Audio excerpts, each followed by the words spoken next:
Hi, everybody. So, I haven't done a tarot reading in a while, so I'm going to do one post eclipse.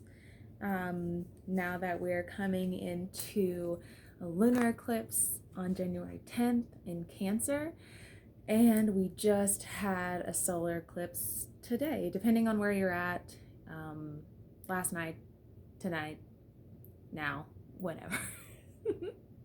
So, if anybody else, I mean, I know it's been really strong. Things have been really intense coming to the close of the year, but it's very good. We're almost done with the teens. Like it's like a whole new decade is about to emerge through 2020. So that's a really, really. Is there something in my teeth? No. Okay. Sorry. It looks like there is. That's really, really exciting. So I, for one, know that I am totally ready to say goodbye to 2019. Like, people thought 2018 was bad, and like David Bowie died, and we lost all these amazing musicians. Prince died. But 2019 sucked. 2019 was so bad.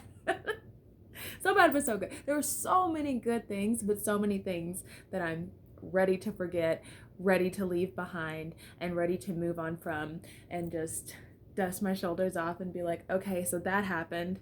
But anyways, so, so I first off, I'm just going to start off by saying, if you're not listening to Dr. Joe Dispenza, please just go watch, just like cut this video off right now and just go listen to something from Dr. Joe Dispenza.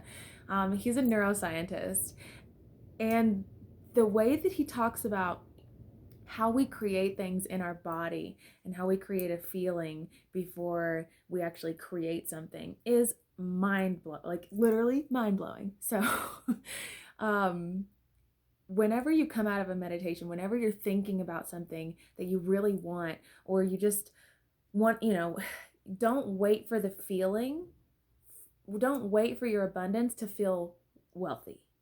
Don't wait for your job to feel successful.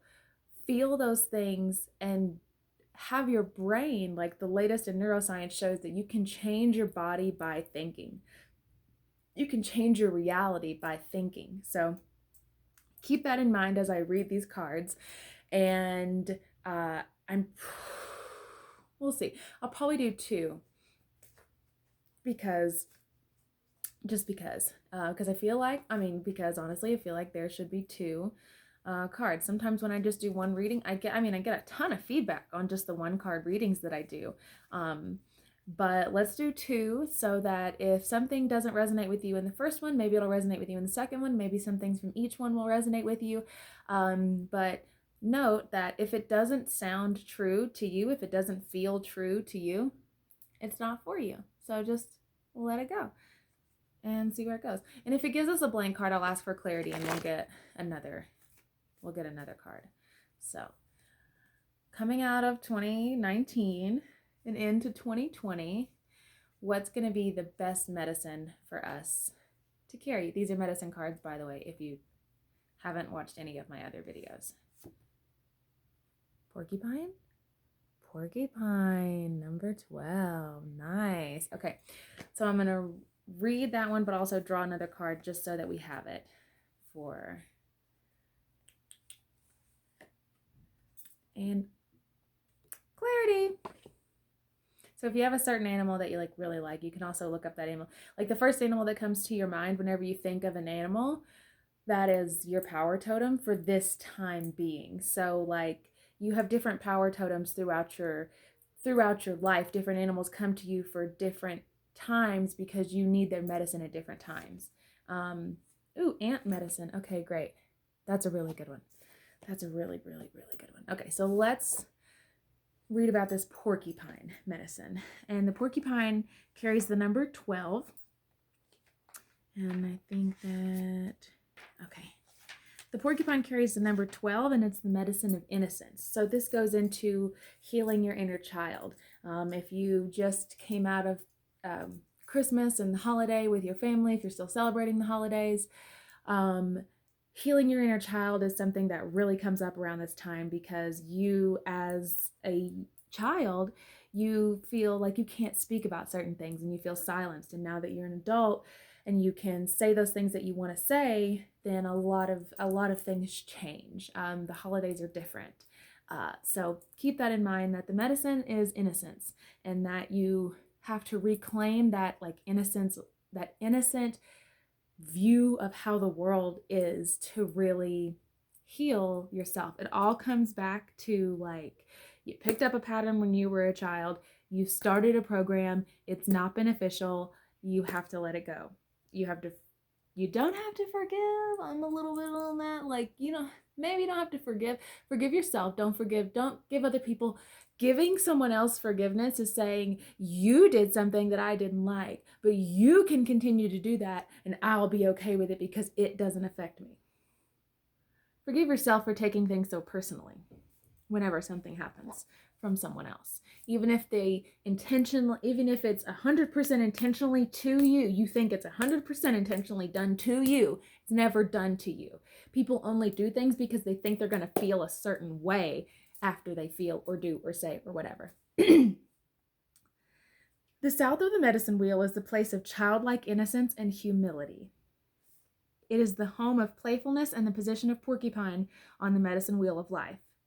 Porcupine has many special qualities and a very powerful medicine, the power of faith and trust. And what is more innocent than having complete faith in everything and having complete trust in everything that's just going to be okay? The power of faith contains within it ability to move mountains. The power of trust in life involves trusting that the Great Spirit has a divine plan. Your task is to find the pathway that is most beneficial for you and that uses your greatest talents to further that plan. So you're a unique expression of the divine consciousness that makes up and creates every single thing and is connected between every single person. And you, sorry, I ate a ton of peppermint bark before I came on.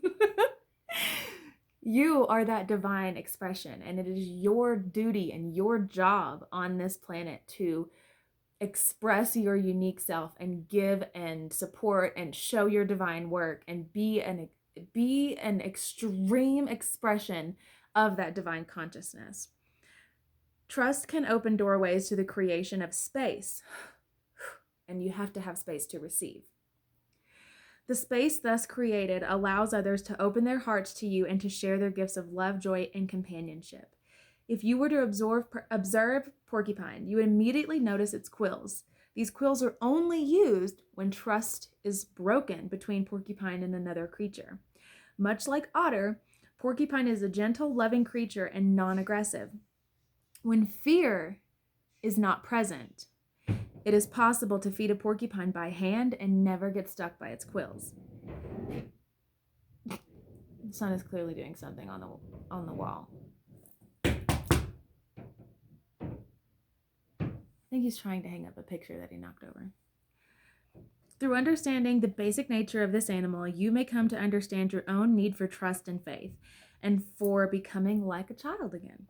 In today's society, this is a needed reminder to honor the wonder of life and the appreciation of each new day as an adventure of discovery. Porcupine sat silently looking at a hollow log.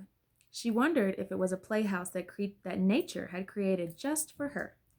Porcupine envisioned all the things that she would do with this log. She would climb on top of the log and roll it from side to side. She could go inside and see if there were any juicy worms for her. She would also scratch her back on the rough part of the bark if she wanted to. Just as Porcupine was wondering what to do next, she saw Bear approaching. Bear was big and black and looking for honey. Oh, another playmate to share my log, she thought. Hello, Bear, she cooed. Do you want to play and share my log with me? Gruff old Bear snorted. Porcupine, don't you know that I'm too old to play? You're in my way. I'm looking for honey. Go away. Why, Bear, you're never too old to play, she replied. If you forget what it's like to be a cub, you'll always be as impatient and gruff as you are now. Bear began to think about what Porcupine had said. Maybe she was right. All the other creatures had run away from Bear in fright. Even the bears had turned up their noses when he growled at them. The little porcupine was certainly trusting him not to eat her. She even offered to be his friend. The bear looked at Porcupine and began to feel something move inside him. He started to remember the games he had played as a cub. Joy started to live in him again. Little Porcupine, you have reminded me that in becoming strong and seeking answers, I got caught up in trying to be an intellectual. I became afraid of what others would think if I dropped my mask of gruffness. I was afraid they wouldn't take me serious anymore. You have taught me that in being a fuddy-duddy, I was causing others not to care for me. Thank you. I'd love to play with this old log. And so it was that Bear became childlike again and learned the innocence of Porcupine.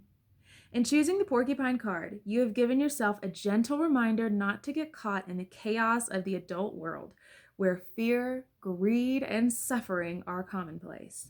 The medicine in this card is that of relief from seriousness and severity. Open your heart to those things that gave you joy as a child. Remember the preciousness of fantasy and imagination, and the making of some game or toy from nothing but scraps. Honor the playfulness of spirits that let everyone win. That's good. I like that. That's so good. And okay. Ant always seems to come up whenever, personally for me, ant medicine always seems to come up whenever I want something done now. I want it done now. I want it done fast. It's not that it's the last minute. I just want it now. I just need it now. This is just what it is. Ant is the medicine of patience. And don't we all? They say it's a virtue for a reason. Virtues are not just things that you just can go and get a basket of. Like, oh, there's a basket of virtues. I mean, there is. In the quantum field, that basket of virtues is there. And you can just be like, oh, I'm gonna be patient today. I'm gonna get a little bit of grace. I'm gonna get a little bit of stability. Like, just grab your virtues. But yeah, ant medicine is the medicine of patience. So an ant can carry a leaf over hundreds of miles just to get it back to the anthill. Ants in Africa will strip a forest bare when food is scarce, if it takes them a year. Ant's medicine is the strategy of patience. Ant is a builder like beaver, is aggressive like badger, has stamina like elk, scrutiny like mouse, and giveaway like turkey. Every ant in the anthill is part of the ant group mind, as all the ants work for the queen ant and the hive. And it's a very popular theory that humans as well have a group mind. There's an experiment that you can look up called like the 100th monkey experiment or something. Basically, they took 100 monkeys and took them to a different part of the world and taught them something.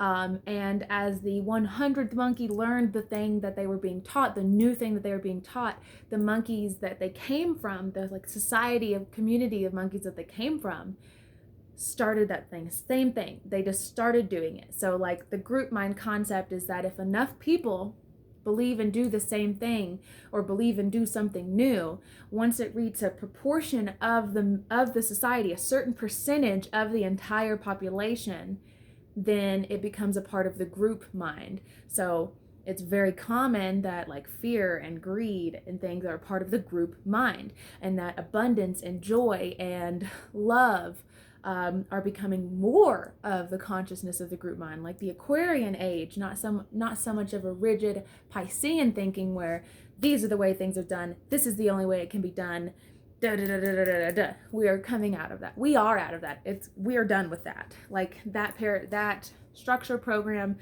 has a virus. It's failing. It's like LimeWire. It's done. Okay.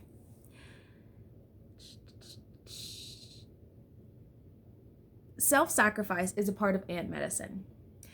Greater than ants' other medicines, however, is patience. Ant people are active, community-minded folks who see the greater future needs of their town. Ben Wyatt. Ant people are planners like squirrel and are content to see their dreams being built a little at a time. In today's society, that is a rare quality. In the desert, one type of ant will burrow a conical hole with its apex at the bottom.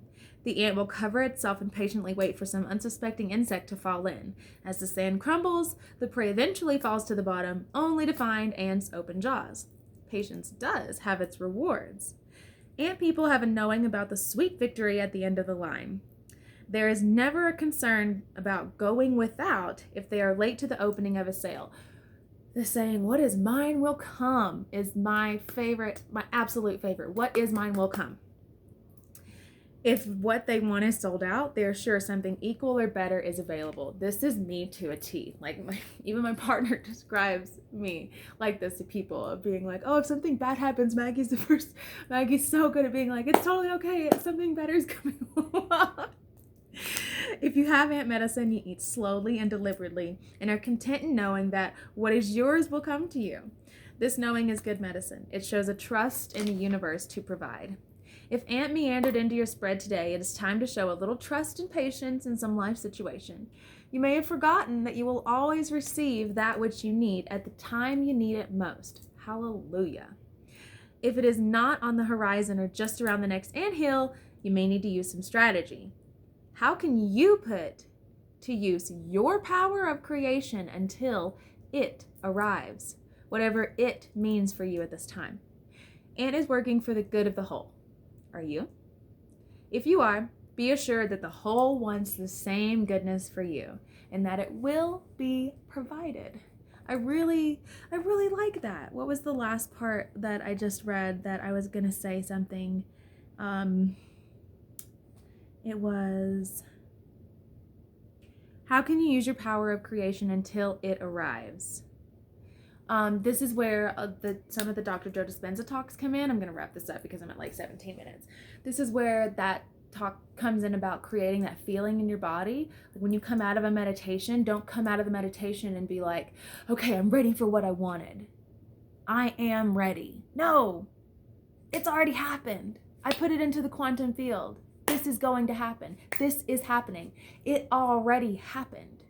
Now, linger on that feeling and feel every single aspect of it. Feel what you're going to do. Kick your legs. Scream from excitement. Are you going to be able to scream whenever you get what you want? Or are you going to have to be like, and keep your excitement in? Like, you know? Feel it. Feel that excitement in your body of whatever it is you want, having it, getting it, being it, obtaining it, doing it, whatever it is. Feel it. And then your brain doesn't know that you're not experiencing that already. And your intention is magnetic. So your intention is magnetic and your feelings are magnetic. So you have to feel something before you can actually manifest it or actually have it in the physical realm. So if you want a reading, slip into my DMs. I'll do them. Send me a text if you want. If you have my phone number, you can text me and schedule a reading like a lot of my clients do. So love you all. Hope that helped. Bye.